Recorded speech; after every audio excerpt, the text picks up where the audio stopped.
Relax life. வணக்கம் ஜோதி ma'am. வணக்கம் சாமி. ஓகே. யோகா செய்கிறப்ப வரப்ப வந்து என் ஃப்ரெண்ட்ஸ்லாம் நிறையா பேர் கேட்குறாங்க, சுடிதார் போடலாமா இல்லை சாரியில் செய்யலாமான்னு கேட்குறாங்க. ஓகே, அது ஒரு டவுட்டு. ரெண்டாவது நான்வெஜ் சாப்பிட்டுட்டு செய்யலாமான்னு. ஓகே.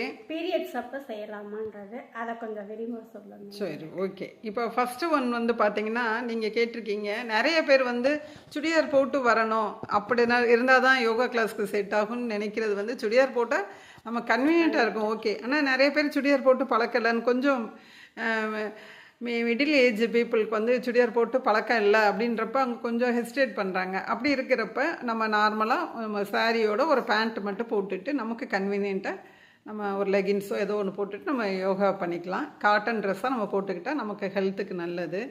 மற்றபடிக்கு நம்ம சிம்பிள் முத்ராலாம் செய்கிறப்ப நம்ம நார்மல் ட்ரெஸ் கோடில் இருந்தே பண்ணிக்கலாம். ஓகேயா. நெக்ஸ்ட்டு வந்து நீங்கள் கேட்டீங்க நான்வெஜ் சாப்பிட்டுட்டு யோகா பண்ணலாமான்னு. பொதுவாகவே சாப்பிட்டு 3 to 4 hours கழித்து தான் யோகாவோ முத்ரையோ பண்ண ஆரம்பிக்கணும். அந்த அளவு நம்ம கேப்பு விடணும்.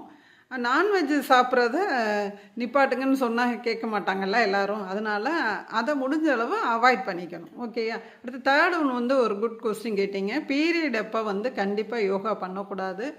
அவங்களோட உடல் சூழ்நிலையை பொறுத்து 4 அல்லது 5 நாட்கள் கழித்து தான் வந்து நாம் யோகா பண்ணணும்.